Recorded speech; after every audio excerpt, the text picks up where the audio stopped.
स्थापनार 50 वर्ष पूर्ति अवसर में पालित होता स्वर्ण जुबेल उपलक्षे उपस्थित थिबा ख्रीष्ट आश्रित प्रत्येक को प्रभु जीशु मधुर नाम मोर भक्तिपूर्ण नमस्कार समस्त ज्ञापन करे। आसतु आमने आमर ये मंडली बा ग्रामर संक्षिप्त इतिहास पाठ कर शुणापी जा। आपण मैंने मनोनिवेश पूर्वक बसिले निरवतार सहित बसी पारे ता इतिहास आपण मैंने शुणा पारे जाना पारे। क्षमा करेंगे आमर पाणी आज्ञा अच्छा तले दयाकोरी ऊपर को आसतु। पुणी अनुरोध करी ध्यान दिंतु आम मंडली जो मैंने चेयर रे बस से चेयर दीटा ये दिंतु 5टा चेयर ये आवश्यक अच्छी। परमेश्वर पुत्र परमेश्वर और धर्म परमेश्वर का आश्चर्य महत् नाम जुगे जुगे धन्य हो। आज आम कुमला सिंह मंडली स्थापनार 50 वर्ष पूर्ति अवसर में गौरवमय स्वर्ण जुबेल उत्सव उपस्थित उत्कल बाप्टिस्ट मंडली सम्मेलन समस्त सम्मान्य मुख्य कर्मकर्ता पुणे उद्योग समिति सम्मेलनी महिला समिति सम्मेलनी संडे स्कूल समिति सम्मेलनी तथा समस्त कार्यनिर्वाहिका और प्रतिनिधि सदस्य सदस्य एवं ख्रीष्ट आश्रित आबाल वृद्ध वनिता प्रत्येक को आम मंडली तरफ हृदय भरा शुभेच्छा ज्ञापन करी प्रभु जीशु मधुमय नाम मोर भक्तिपूर्ण नमस्कार समस्त को ज्ञापन करे। प्रिय बंधुगण आज ऐतिहासिक दिवस अत्यंत आनंदर सह आपण मान निकट में आम क्षुद्र मंडली तथा ग्रामर इतिहास पढ़ी शुणापी जाऊँगी। आगामी अल्प समय एप्रति मनोनिवेश पूर्वक यही ग्राम बसतिर पूर्वावस्था ठारू अद्यावधि ग्रामर स्थिति और परिस्थिति विषय शुणा जाना यत्नवान हेबे बोली विनीत अनुरोध करे। अतीतर घटनावली को जानिबा ही इतिहास आमर वर्तमान को सजाड़े साहाय्य करे। ए इतिहास पूर्व रोचक घटना मान संपर्क में अनेक अभिज्ञ व्यक्ति विशेषों ठारू संग्रह करी यह लिपिबद्ध करिबारे अवसर प्राप्त शिक्षक श्रीजुक्त इफ्रेम एडला अक्लांत परिश्रम करिसंती। तेणु श्री एडला निकट में हृदय कृतज्ञ और धन्यवाद जनाए।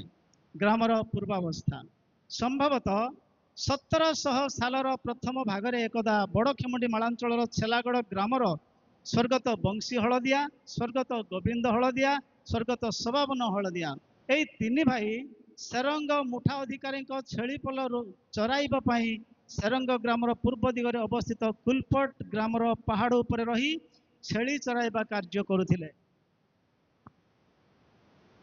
दिने पहाड़ शिखरु यही स्थान उपरे सेमानक दृष्टि पड़ा। चतुर्दिगरे उच्च पर्वतमाला परिवेष्टित यह समतल अंचल स्थिति अनुध्यान करने से तीन भाई मध्यरु दुई जन पहाड़ ओह्लाई आसी देखिले जे यही स्थानटी प्राकृतिक शोभा सौंदर्य भरी रही। चारिदिग कलकल नादरे बही जाउथिबा चिरश्रुता निर्झरणी सबुजिमा घंच बनानी अत्यंत मनोलोभा परिवेश देखी यही स्थान में स्थायी बसती निमंते उपयोगी बोली हृदयंगम करी अविलंबे से माने सेरंग प्रत्यावर्तन करी मुठा अधिकारी को छेलीपल समर्पण करदे परिवार सहित आसी यही स्थान में झाटी माटीर पत्र कुड़िया निर्माण कर बसवास करने को लगिले। यही स्थान में रही विभिन्न प्रकार कार्य करी जीविका निर्वाह करू करू आखपाखर केतेक ग्रामर यही स्थान को आसी बसा बांधि रहा लगिले। यही भली शताधिक वर्षर ऐतिहासिक घटना क्रम यही ग्रामर परिचय सृष्टि होगा लगिला। बसतिर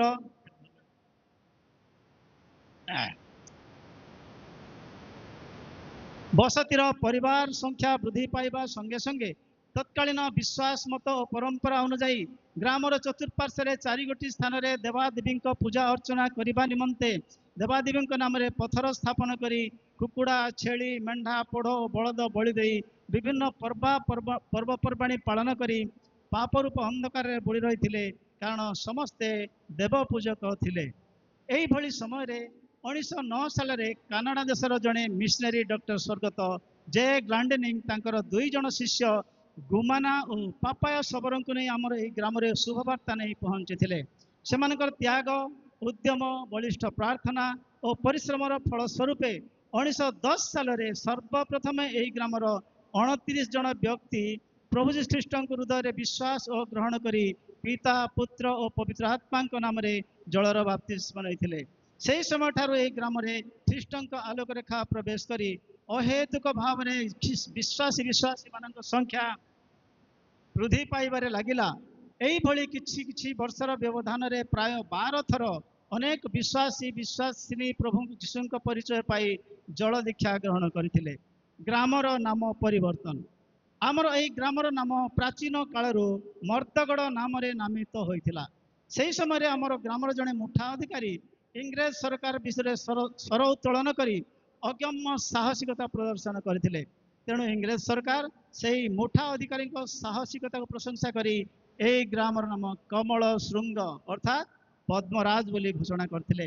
ଏହି କମଳ ଶୃଙ୍ଗ ନାମକୁ ଏହି ଅଞ୍ଚଳର ଅଧିବାସୀମାନଙ୍କ ଉଚ୍ଚାରଣଗତ ତ୍ରୁଟି ଯୋଗୁଁ ଧୀରେ ଧୀରେ କୁମଳା ସିଂ ବୋଲି ସର୍ବତ୍ର ପରିଚୟ ହୋଇ ଆସୁଛି। ଖ୍ରୀଷ୍ଟୀୟ ସମାଜ ଗଠନ ଓ ପରିଚାଳନା।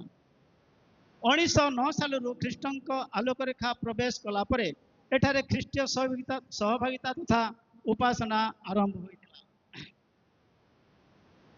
ଏହି ସମାଜର ପରିଚାଳନା ନିମନ୍ତେ ପର୍ଯ୍ୟାୟକ୍ରମେ ନିମ୍ନଲିଖିତ ପ୍ରଭୁଙ୍କ ଦାସମାନେ ଦାୟିତ୍ୱ ନିର୍ବାହ କରି ଆସୁଥିଲେ, ଯଥା 1 ସ୍ୱର୍ଗତ ସୁନ୍ଦର ଜୟ ମିସାଲ, 2 ସ୍ୱର୍ଗତ ସାହେବ ମାଝୀ, 3 ସ୍ୱର୍ଗତ ଅଶୋକ ଲିମା, 4 ସ୍ୱର୍ଗତ ବୈଶ୍ରବଣ ସିଂ, ସ୍ୱର୍ଗତ ଅଜାମ୍ବର ମାଝୀ, ସ୍ୱର୍ଗତ ଲାଜାର ବୀର, ସ୍ୱର୍ଗତ ମିନସୀ ପାଣିଙ୍କ ପରେ ଆନୁମାନିକ 1940 ସାଲରେ ସ୍ୱର୍ଗତ ଧର୍ମାନନ୍ଦ ଦୈଡଲା ସମାଜର ଚାଳକ ଭାବରେ ଦାୟିତ୍ୱ ବହନ କରିଥିଲେ।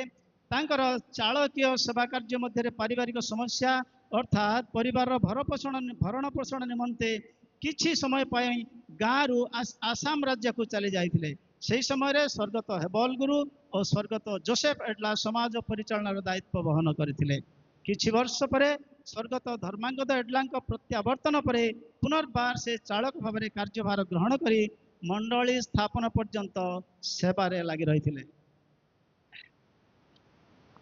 ସମାଜର ବିଶ୍ୱାସୀ ସଂଖ୍ୟା ବୃଦ୍ଧି ପାଇଥିଲା। ଇତିମଧ୍ୟରେ ଅନେକ ବିଶେଷ ଘଟଣା ଦୁର୍ଘଟଣା ମାନ ଘଟି ଯାଇଥିଲା। ସେ ସମସ୍ତ ଘଟଣାବଳୀ ଏହି ସ୍ୱଳ୍ପ ସମୟରେ ବିସ୍ତାର ଭାବରେ ବର୍ଣ୍ଣନା କରିବାକୁ ଅସମର୍ଥ ଅଟୁ। ଦିନ ପରେ ଦିନ ଗତାନୁଗତିକ ଭାବରେ ଗଡ଼ି ଚାଲିଥିଲା। ଦୀର୍ଘ ବର୍ଷ ଧରି ଏହି ସମାଜ ଆଶ୍ରୟଗଡ଼ ସେରଙ୍ଗ ମଣ୍ଡଳୀର ଶାଖା ଭାବରେ ପରିଚାଳିତ ହୋଇ ଆସୁଥିଲା। ସେ ସମୟରେ ବିଶ୍ୱାସୀମାନଙ୍କ ମଧ୍ୟରେ ଏକ ନୂତନ ଉଦ୍ଦୀପନା ଓ ଜାଗରଣ ସୃଷ୍ଟି ହୋଇଥିଲା। ତେଣୁ ଏହି ସମାଜକୁ ଉତ୍କଳ ବାପ୍ଟିଷ୍ଟ ମଣ୍ଡଳୀ ସମ୍ମିଳନର ମଣ୍ଡଳୀ ଭାବରେ ସ୍ଥାପନ କରିବା ପାଇଁ ବିଶ୍ୱାସୀମାନେ ମନ ବଳାଇଥିଲେ। ତେଣୁ ତାରିଖ 13-10-1963ରେ ଶିକ୍ଷକ ଶ୍ରୀ ଇଫ୍ରିମ୍ ଏଡଲା ଏକ ଲିଖିତ ପ୍ରସ୍ତାବ ମଣ୍ଡଳୀରେ ଉପସ୍ଥାପନ କରିଥିଲେ। ସେହି ପ୍ରସ୍ତାବ ଉପରେ ବିଶେଷ ଆଲୋଚନା ପରେ ତାହା ଆଶା ଅନୁରୂପ କାର୍ଯ୍ୟକାରୀ ହୋଇପାରିଲା ନାହିଁ। ଏହିପରି ପ୍ରାୟ 3 ବର୍ଷର ନିରବତା ପରେ ପୁନର୍ବାର 23-3-1976 ତାରିଖରେ ସ୍ୱର୍ଗତ ଶ୍ରୀମତୀ ବିଜୁଳି ଗୁରୁ ଏକ ପ୍ରସ୍ତାବ ଦେଇଥିଲେ। ସେହି ପ୍ରସ୍ତାବ ଅନୁଯାୟୀ ବିଶେଷ ପ୍ରାର୍ଥନା ପୂର୍ବକ ଚିନ୍ତାଶୀଳ ବ୍ୟକ୍ତିମାନଙ୍କର ତତ୍ପରତା ପରେ ଏହି ପ୍ରସ୍ତାବ ସମାଜରେ ସର୍ବସମ୍ମତିକ୍ରମେ ନିଷ୍ପତ୍ତି ଗ୍ରହଣ କରାଗଲା। ଏହି ନିଷ୍ପତ୍ତି ପରେ ସମାଜରେ ସମସ୍ତଙ୍କ ମଧ୍ୟରେ ଆତ୍ମିକ ଜାଗରଣ ଆସିଥିଲା। ସେହି ଉତ୍ସାହରେ ପ୍ରତ୍ୟେକ ମନକୁ ମନ ମିଳାଇ ହାତକୁ ହାତ ମିଳାଇ ମଣ୍ଡଳୀ ସ୍ଥାପନ କରିବା ନିମନ୍ତେ ଯୋଜନା ପ୍ରସ୍ତୁତ କରିଥିଲେ। କାର୍ଯ୍ୟର ସୁପରିଚାଳନା ନିମନ୍ତେ ନିମ୍ନ ମତେ କମିଟି ଗଠନ କରାଯାଇଥିଲା, ଯଥା 12 ଜଣିଆ ତତ୍ତ୍ୱାବଧାରକ କମିଟି ଏଭଳି ଥିଲେ: ସ୍ୱର୍ଗତ ମହେନ୍ଦ୍ର ପରିଛା, ସ୍ୱର୍ଗତ ଯୋସେଫ ଏଡଲା, ଶିକ୍ଷକ ଶ୍ରୀ ଇଫ୍ରେମ ଏଡଲା, ଶ୍ରୀ କରୁଣାକର ଲିମା, ଶ୍ରୀ ନିଥନିଏଲ ଷଡ଼ଙ୍ଗୀ, ସ୍ୱର୍ଗତ ବେଞ୍ଜାମିନ ଗୁରୁ, ସ୍ୱର୍ଗତ ଲାଲମୋହନ ଗାଣ୍ଟା, ସ୍ୱର୍ଗତ ଦାନିଏଲ ପାଣି, ସ୍ୱର୍ଗତ ମାର୍କ ଗାଣ୍ଟା, ସ୍ୱର୍ଗତ ଇମାଜିନି ପାଣି, ସ୍ୱର୍ଗତ ଶୁଭବତୀ ଗୁରୁ ଏବଂ ସ୍ୱର୍ଗତ ବିଜୁଳି ଗୁରୁ। ଅର୍ଥ ସଂଗ୍ରହ କମିଟି: ଶ୍ରୀ ମହେନ୍ଦ୍ର ପରିଛା, ସ୍ୱର୍ଗତ ମହେନ୍ଦ୍ର ପରିଛା, ଶ୍ରୀ ଇଫ୍ରେମ ଏଡଲା, ସ୍ୱର୍ଗତ ଭାଗୀରଥୀ ଏଡଲା, ସ୍ୱର୍ଗତ ସୁରେଶଣ ଲିମା, ସ୍ୱର୍ଗତ ଲାଲମୋହନ ଗାଣ୍ଟା, ସ୍ୱର୍ଗତ ରବୀନ ଚନ୍ଦ୍ର ପାଣି, ଶ୍ରୀ ନିଥନିଏଲ ଷଡ଼ଙ୍ଗୀ, ଶ୍ରୀ ଜୟାବ ଏଡଲା, ସ୍ୱର୍ଗତ ଦାନିଏଲ ପାଣି, ସ୍ୱର୍ଗତ ସିମିୟନ ଗୁରୁ ଏବଂ ଆଚାର୍ଯ୍ୟ ଉପେନ୍ଦ୍ର ପରିଛା। ମଣ୍ଡଳୀର ନବନିର୍ବାଚିତ ମୁଖ୍ୟ କର୍ମକର୍ତ୍ତାଗଣ: ପାଳକ ସ୍ୱର୍ଗତ ଧର୍ମାଙ୍ଗଦ ଏଡଲା, ପ୍ରଥମ ଦିକନ ସ୍ୱର୍ଗତ ଯୋସେଫ ଏଡଲା, ଦ୍ୱିତୀୟ ଦିକନ ସ୍ୱର୍ଗତ ମହେନ୍ଦ୍ର ପରିଛା, ସମ୍ପାଦକ ଶ୍ରୀ ଇଫ୍ରେମ ଏଡଲା, ସହ ସମ୍ପାଦକ ଶ୍ରୀ କରୁଣାକର ଲିମା, କୋଷାଧ୍ୟକ୍ଷ ସ୍ୱର୍ଗତ ମାର୍କ ଗାଣ୍ଟା। ଉପରୋକ୍ତ ପ୍ରଭୁଙ୍କ ମନୋନୀତ ଦାସମାନଙ୍କୁ ନବଗଠିତ ମଣ୍ଡଳୀର ଦାୟିତ୍ୱ ଅର୍ପଣ କରାଯାଇଥିଲା। ପୁଣି ପାଳକ ଓ ଦିକନମାନଙ୍କୁ ଆଜକୁ ଠିକ୍ 50 ବର୍ଷ ତଳେ ଅର୍ଥାତ୍ 27/7/1976 ସାଲରେ ଉତ୍କଳ ବାପ୍ଟିଷ୍ଟ ମଣ୍ଡଳୀ ସମ୍ମିଳନୀର ଉପସ୍ଥିତି ଓ ପରିଚାଳନାରେ ମଣ୍ଡଳୀ ସ୍ଥାପନ ଓ ଅଭିଷେକ ଉତ୍ସବ ମହାସମାରୋହରେ ଅନୁଷ୍ଠିତ ହୋଇଥିଲା। ମଣ୍ଡଳୀ ସ୍ଥାପନ ହୋଇ ବିଗତ 50 ବର୍ଷ ମଧ୍ୟରେ ମଣ୍ଡଳୀ ବିଭିନ୍ନ ଝଡ଼ ଝଞ୍ଜା ଓ ଘାତ ପ୍ରତିଘାତ ମଧ୍ୟ ଦେଇ ଗତି କରୁଛି। ଇତିମଧ୍ୟରେ ଆତ୍ମିକ ଉଦ୍ଦୀପନାରେ ମଣ୍ଡଳୀ ପ୍ରଭୁଙ୍କ ଗୌରବାର୍ଥେ ବ୍ୟବହାର ହୋଇ ଆସିଛି। ପୁଣି ଅନେକ ଥର ଶୈତାନର ମାୟାଜାଲରେ ଛନ୍ଦି ହୋଇ ଅଶାନ୍ତି, ମନୋମାଳିନ୍ୟତା ଓ ଦଳଭେଦ ଭଳି ଦୁର୍ଭାଗ୍ୟଜନକ ଘଟଣାମାନ ଘଟିଯାଇଛି। ତଥାପି ପ୍ରଭୁଙ୍କ ଅପାର ଅନୁଗ୍ରହ ଯୋଗୁଁ ମଣ୍ଡଳୀରେ ପୁନଃ ଶାନ୍ତି ସ୍ଥାପନ ହୋଇ ଉପାସନା ଆରାଧନାରେ ଆତ୍ମିକ ଭାବରେ ବୃଦ୍ଧି ପାଇ ଆସିଛି। ବିଗତ 50 ବର୍ଷ ମଧ୍ୟରେ ପର୍ଯ୍ୟାୟକ୍ରମେ ମଣ୍ଡଳୀରେ ଅନେକ ପ୍ରଭୁଙ୍କ ହୃଦୟରେ ଗ୍ରହଣ କରି ପ୍ରାୟ 19 ଥର ପର୍ଯ୍ୟାୟକ୍ରମେ 332 ଜଣ ମଣ୍ଡଳୀରେ ଜଳ ଦୀକ୍ଷା ଗ୍ରହଣ କରିଛନ୍ତି। ମଣ୍ଡଳୀର ପାଳକୀୟ ଦାୟିତ୍ୱରେ ପ୍ରଥମ ପାଳକ ସ୍ୱର୍ଗତ ଧର୍ମାଙ୍ଗ ଦଡଲା ଦୀର୍ଘ 19 ବର୍ଷ ପାଳକୀୟ କାର୍ଯ୍ୟ ତୁଲାଇବା ପରେ ସମ୍ମିଳନୀର ନିୟମାନୁସାୟୀ ପାଳକୀୟ ସେବାରୁ ଅବସର ଗ୍ରହଣ କରିଥିଲେ। ପାଳକଙ୍କ ଅବସର ପରେ ଦ୍ୱିତୀୟ ପାଳକ ଭାବରେ ସ୍ୱର୍ଗତ ସିମିୟନ ଗୁରୁ ପ୍ରାୟ 22 ବର୍ଷ ପାଳକୀୟ ସେବା କାର୍ଯ୍ୟ କରି କାର୍ଯ୍ୟକାଳ ପୂର୍ଣ୍ଣ ହେଲା ପରେ ମଣ୍ଡଳୀ ଶ୍ରୀ ଗୁରୁଙ୍କୁ ମଧ୍ୟ ସମ୍ମାନରେ ଅବସର ଦେଇଥିଲା।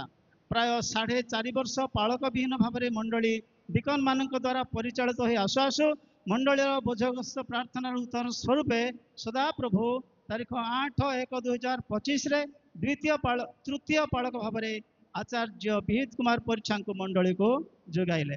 ବର୍ତ୍ତମାନ ପାଳକ ଆଚାର୍ଯ୍ୟ ବିହିତ କୁମାର ପରିଛାଙ୍କ ତତ୍ତ୍ୱାବଧାନରେ ଏହି ସ୍ୱର୍ଣ୍ଣ ଜୁବେଲି ଉତ୍ସବ ପାଳନ କରିବାକୁ ପ୍ରଭୁ ଏ ପୂର୍ବ ସୁଯୋଗ ଦେଇଛନ୍ତି। ତେଣୁ ପ୍ରଭୁଙ୍କୁ ଅଶେଷ ଅଶେଷ ଧନ୍ୟବାଦ ଜ୍ଞାପନ କରୁ। ବିଗତ 50 ବର୍ଷ ମଧ୍ୟରେ 3 ଥର ମଣ୍ଡଳୀ ସମ୍ମିଳନୀର ବାର୍ଷିକ ମହାସଭା ପାଳି ଅନୁକ୍ରମେ ଏହି କ୍ଷୁଦ୍ର ମଣ୍ଡଳୀରେ ଅନୁଷ୍ଠିତ ହୋଇଯାଇଛି। ଆମ ମଣ୍ଡଳୀରୁ ଅନେକ ଥର ମଣ୍ଡଳୀ ସମ୍ମିଳନୀ ତଥା ଶାଖା ମଣ୍ଡଳୀର ମୁଖ୍ୟ କର୍ମକର୍ତ୍ତା ଭାବରେ ଆମ ମଣ୍ଡଳୀରୁ ଅନେକ ପ୍ରଭୁଙ୍କ ଦାସ ଦାସୀମାନେ ସକ୍ରିୟ ପ୍ରତିନିଧିତ୍ୱ କରି ଆସୁଛନ୍ତି। ତା ସହିତ ପ୍ରଭୁଙ୍କ ନିକଟରେ ଆମେ ଗର୍ବ କରୁ, କାରଣ ଏହି କ୍ଷୁଦ୍ର ମଣ୍ଡଳୀରୁ ପ୍ରଭୁଙ୍କ ମହାନ ଦାସଗଣ ଯଥା ସ୍ୱାଧୀନ ପ୍ରଚାରକ ଆଚାର୍ଯ୍ୟ ଉପେନ୍ଦ୍ର ପରିଛା, ରାୟଗଡ଼ ମଣ୍ଡଳୀର ପାଳକ ଆଚାର୍ଯ୍ୟ ପ୍ରବନ୍ଧନ ପାଣି, ପୁଣି ପ୍ରଭୁଙ୍କ ଦାସ ଆଚାର୍ଯ୍ୟ ଫିନୁଏଲ ପାଣି ପ୍ରଭୁଙ୍କ ପାଇଁ ଆଶ୍ଚର୍ଯ୍ୟ ଭାବରେ ବ୍ୟବହାର ହୋଇ ଆସୁଛନ୍ତି। ଏତଦ୍ ବ୍ୟତୀତ ବର୍ତ୍ତମାନ ମଣ୍ଡଳୀର ପ୍ରାୟ 14ରୁ 15 ଜଣ ପ୍ରଭୁଙ୍କ ସେବା କାର୍ଯ୍ୟରେ ବିଭିନ୍ନ ସ୍ଥାନରେ ରହି ପ୍ରଭୁଙ୍କ ସେବା କାର୍ଯ୍ୟ କରି ଆସୁଅଛନ୍ତି। ଏଭଳି ଦୀର୍ଘ ଯାତ୍ରାରେ ପ୍ରଭୁ ସହାୟ ହୋଇ ଆଜି ମଣ୍ଡଳୀ ସ୍ଥାପନାର ସ୍ୱର୍ଣ୍ଣ ଜୁବେଲ ଉତ୍ସବ ପାଳନ କରିବା ପାଇଁ ଅବକାଶ ଦେଇଥିବାରୁ ପ୍ରଭୁଙ୍କୁ ବିଶେଷ ଧନ୍ୟବାଦ ଦେବା ସହିତ ଉପସ୍ଥିତ ସମସ୍ତ ମାନ୍ୟଗଣ୍ୟ ସାଧୁ ଭକ୍ତଜନ ପୁଣି ଆବାଳ ବୃଦ୍ଧ ବନିତାଙ୍କୁ ମଧ୍ୟ ବିଶେଷ ହୃଦୟର କୃତଜ୍ଞତା ଜ୍ଞାପନ କରୁ। କାରଣ ଆପଣମାନଙ୍କର ବହୁମୂଲ୍ୟ ସମୟ ଦେଇ ଆଜି ଆମମାନଙ୍କ ଗହଣରେ ଉପସ୍ଥିତ ହୋଇ ଏହି ମହାନ ଉତ୍ସବରେ ଯୋଗଦାନ କରି ଆମମାନଙ୍କୁ ଉତ୍ସାହିତ କରିଥିବାରୁ ପୁଣି ଥରେ ସମସ୍ତଙ୍କୁ ପ୍ରଭୁ ଯୀଶୁଙ୍କ ମଧୁର ନାମରେ ଆପଣଙ୍କ ହୃଦୟର କୃତଜ୍ଞତା ଜ୍ଞାପନ କରୁ। ପ୍ରଭୁଙ୍କ ସେବାରେ କୁମଳାସୀ ମଣ୍ଡଳୀ ପକ୍ଷେ ଧନ୍ୟବାଦ।